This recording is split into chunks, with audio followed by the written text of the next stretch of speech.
Hello and welcome. Thank you for joining us today. Whether you're listening live or listening post-recording, thank you for joining and jumping on. My name is Alex Woerndle. I'm the co-founder and CEO of MyEmpire Group. For those that don't know who MyEmpire are, very high-level summary. We're a boutique cybersecurity firm. We've been around for almost 10 years. We've got a diverse team of specialists across tech, GRC, data governance, and data privacy and other areas, and very much focused on helping organizations build their cyber maturity.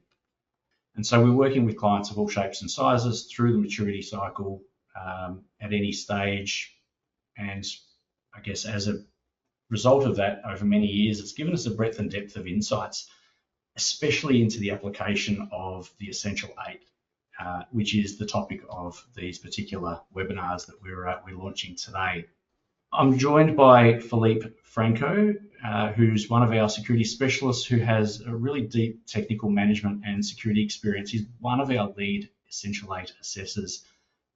Phil brings with him over 2 decades of experience, both as a security manager, a network administrator, a systems administrator. So has both sides of the fence really covered from a vulnerability management and patching perspective. And for the past few years has primarily been working with the MyEmpire clients on guiding that E8 alignment. Phil's conducted countless maturity assessments and audits, and he's worked with many post-assessment on that uplift journey. So I've asked Phil to join me in these webinars to share that experience as that deep subject matter expert. So moving on to today's topic, as I said, we're grouping 2 of the strategies together today, and we're starting with patching applications and patching operating systems. Fairly obvious why they're grouped together. They're very closely related controls.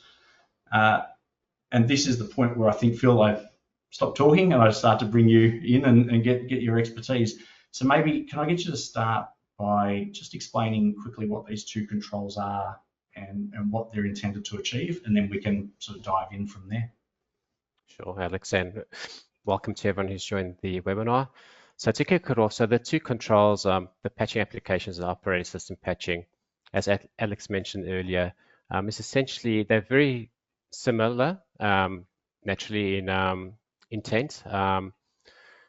With this, I guess the main intent with these 2 controls would be for an organization to really understand their risk exposure. It helps, I guess, highlight weaknesses within an organization's environment, and then also has some strong guidance on remediation tasks that are required to remediate, I guess, the findings.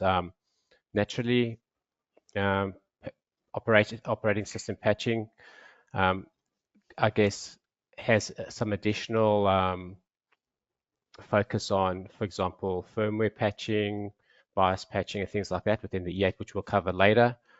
Just on that, Phil, sorry, I'm going to dive into that one on so E8, E8 is very Microsoft heavy. Yes. And you're touching on things like firmware patching. Yeah, I'm going to jump around a little bit here on you, I'm sorry, but I think it's probably a good pivot point.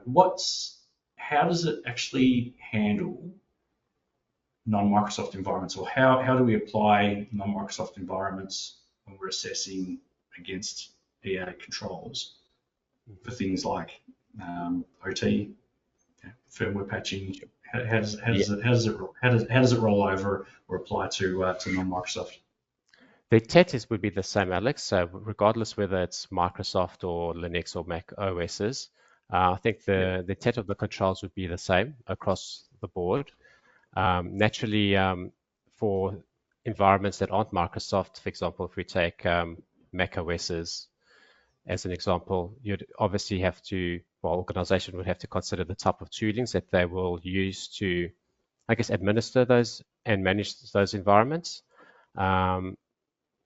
We do know that Intune can manage, for example, Mac OSs to a certain degree, but there's more specialized solutions out there that organizations can use to implement and manage Mm. E8 specific controls to them. And some of those would be to creating, like for example, reducing privileged access on the OS. So that can be done through, I guess, configuration profiles in Mac OSs, and they can be managed by, I guess, MDM solutions that are purposely built to manage those environments. So as a whole, I'd say that although the Essential 8 controls, well, so the Essential 8 was designed with a focus on Microsoft, it can be expanded on, the principles can be expanded onto Mac OSs and Linux-based systems as a whole. With the assessments that we're doing, are you finding different levels of maturity? Like when we talk Microsoft versus non-Microsoft, we're talking OS versus applications versus Mhm. firmware versus OT versus whatever else. Are we seeing clear discrepancies in maturity when we're assessing against these particular controls? So are Um, we seeing Microsoft more commonly, maturely sort of being maintained and patched versus firmware OT? What are you yeah, seeing? yeah, sure. So we're seeing, I guess, core Microsoft patching. When I say core, I mean the core products like OS patching and Office patching. We're seeing more, I guess, more reliable patching cycles for those applications versus now they've, as you mentioned, they've brought in firmware or BIOS patching or OT patching. When it comes down to more of that level of patching, that's where we see organizations struggle a little in managing that level of patch management within the organizations. Um, and I guess it's, Is there a reason why? Like, do you know why? Or yeah, so a lot of, I guess a lot of patch management tools, I guess the native tooling doesn't lend itself exclusively to that, to patch bias patching. I think in order for organizations to do that a bit more effectively, they'd need, I guess, the right tooling to equip their internal teams to manage those processes adequately. I guess that's a gap that I've found through the past years doing these assessments. Um, yeah, another example would be within OT environments, your SCADA environments. Given the nature of those environments, they are airlocked. I guess patch management in industrial systems, and when we start touching on that side of things, become a lot more difficult for those organizations. And if they don't have clear patching practices and processes to follow to guide internal teams, that's where we also see a few challenges in those areas. yeah. Why? Obviously, there's 8 controls within or strategies within the Essential 8. 2 of them relate to patching. Um, so a quarter of the recommended strategies essentially relate to this particular control. Why is that so crucial? Uh, and I guess in the scheme of the broader E8, does that therefore mean that these are the highest priority, higher in priority versus some of the others? Yeah. Are they all equal? All things equal in E8? How do you see it? Yeah, the way I'd look at it, it's like all the E8 mitigation strategies are important. I guess for patching OSs and patching applications one of the would be a core that organizations should focus on. Um, by doing so, if they have solid, I guess, vulnerability management and assessments and patching, they can easily identify, if they're doing it frequently, they can identify gaps in software vulnerabilities. They can organizations will be able to identify any legacy or outdated systems and remediate those. And the more frequently they do these exercises and embed it in their organization, um, I guess the more they'll be able to demonstrate to the business while reporting on their risk profile, essentially. The business will gain, I guess, greater visibility into the environment. I think I dropped off there. Did you catch that Yep, there last you bit? are. Yeah, yeah, you're back, mate. Yep, we've got you back. Um, yeah, actually, can I? Sorry, I'm going to dive in. I'm going to pivot a little bit here on you again. But just, you talked around vulnerability management and patching. Are we? Is there? evidence that are we seeing some consistency in practices, or I'll say poor practices, probably not the best choice of words here, but poor practices when it comes to patching versus vulnerability management more broadly? And does E8 go that deep? Yes, it does. Are we seeing poor practices? So from what I've seen, Alex, I've seen organizations tend to focus primarily on, I guess, Windows-based patching. That they seem to do well. However, they seem to struggle a little with third-party patching. And that's given, I guess, the amount of third-party applications that I guess most organizations run in their organizations can be difficult. So that's where I found that they have a bit of a gap, and they also have a bit of a gap when it comes to, I guess, vendor relations. So if they're running a software product that's managed by a vendor, and they heavily rely on vendors to, I guess, assist them in keeping their applications updated. I've seen a few gaps there where the vendor and the business, I guess that back and forth in order to keep systems updated, or that communication piece not there really, and that's where we tend to pick up findings when we do the audits. So when we're doing the audits, we're seeing that the vendor managed applications or platforms are not being patched within the required timeframes. Correct. How have you seen some of the organisations sort of address that to bring it into line to meet the requirements? Yeah, they try and I guess encapsulate that in SLA, service level agreements with the required vendors, and they try and manage it through that way. Yeah, that's a problem. The primary way that they try and do that. They also try and incorporate the communication plans through their processes, their patching processes, and working with business stakeholders, which I guess are the primary custodians of applications, because internal IT will have to work with the wider business and application owners to foster those relationships in order to ensure that those applications that business use are kept up to date. Yeah. So it's very much a non-technical, contractual SLA, working with the vendors to get them in line, to get you in line, essentially. Correct. Yep. Yeah. We asked the question of why this particular control is so important, and just to jump in there a little bit, for those that know of my backstory, I was involved with a business many years ago called Distributed IT that was compromised. I'm not going to give the presentation again. Everyone's probably heard it a million times and are sick of it.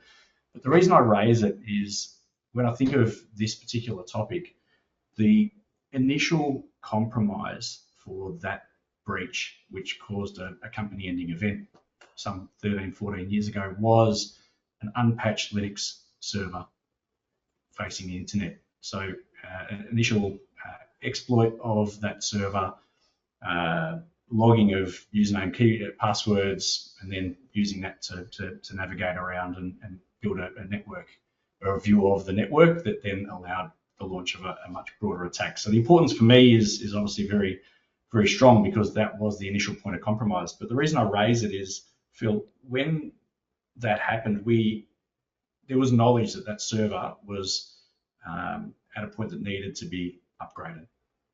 But it couldn't be because it was hosting sites that had legacy versions or required legacy software. So we had a situation where the server couldn't be patched immediately, certainly not within, Essential 8 wasn't around at that stage, but certainly not within the realms of the requirements of Essential 8. But that leads to the conversation around what else could we have done to protect the broader network. So, and the reason I raise that is I talk to compensating controls. And I'm sure over my many years, this is something that comes up all the time. We can't patch the server, we can't patch the software. We've got 6 versions of Java on this thing, and we don't know which one we're reliant on, so we can't get rid of the old ones, we can't upgrade.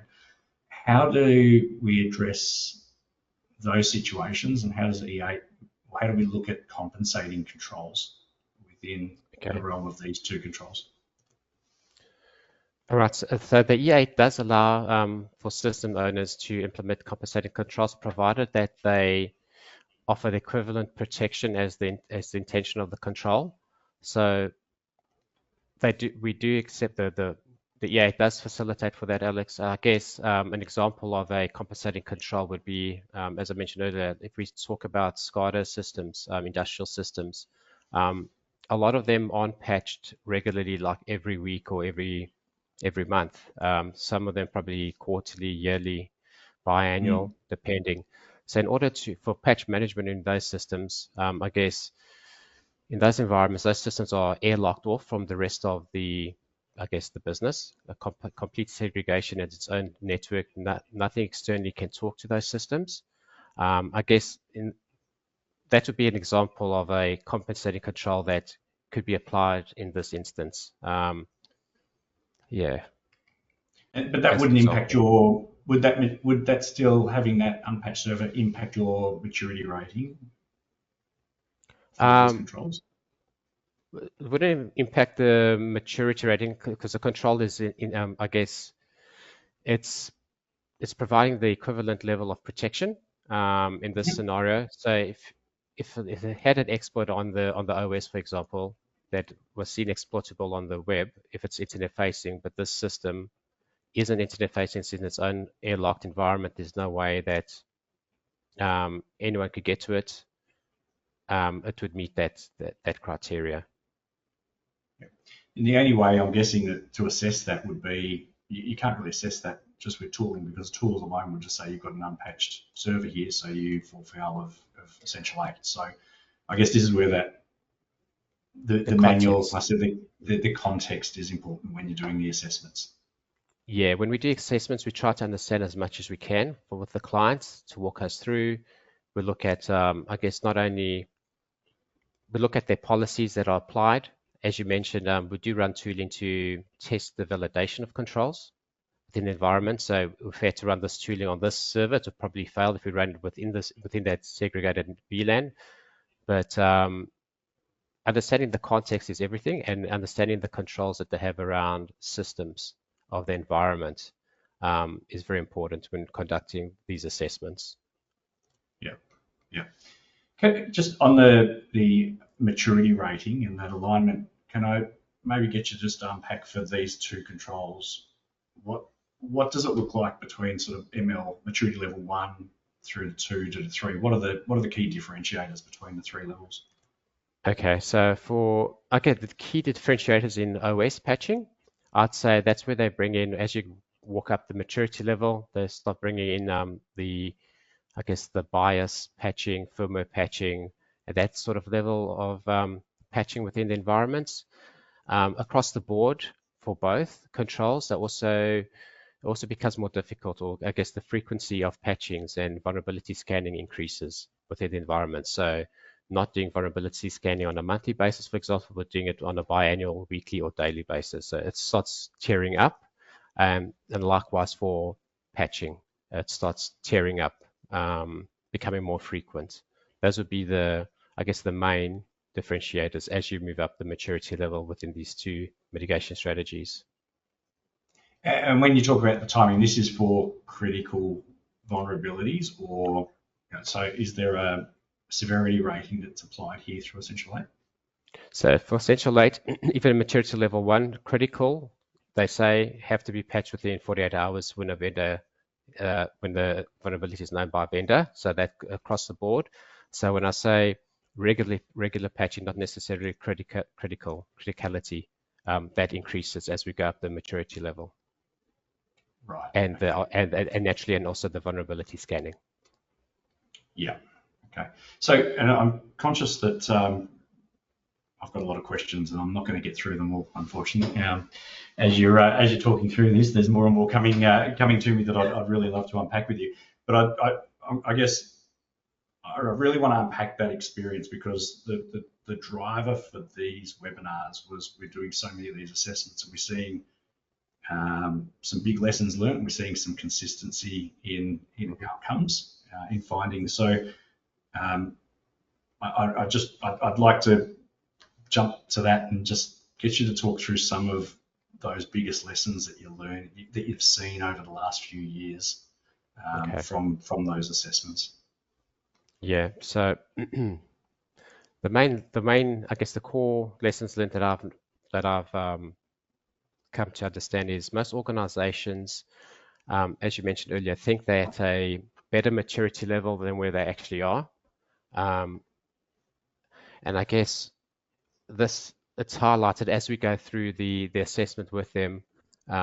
We start, I guess, unpacking I guess what individual controls mean and how they are assessed. So understanding of the E8, for example, organizations they how can I put it? They think that they, for example, have no legacy applications in the environment, as an example, as one of the controls.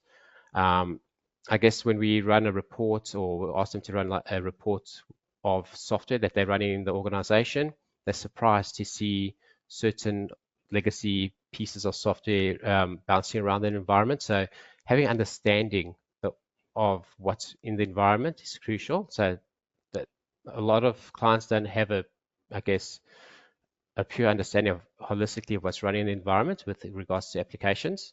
So a bit of like shadow IT is sometimes discovered and legacy apps that are running in the environment. I guess another consideration would be in order to do patch management and vulnerability management effectively, is basically could be a full-time job depending on the size and complexity of the environment. So management, I guess, need to understand that if they want internal teams to, I guess, perform these tasks adequately, you got to cater for that. I guess another finding that comes to mind would be having the right tools. So equipping the team with having the right tools will make their jobs a lot easier. I've also picked that up. Not having the right tools makes things a bit harder for the team. And it's also important for organizations to have a full understanding of what's running and what's critical to their business.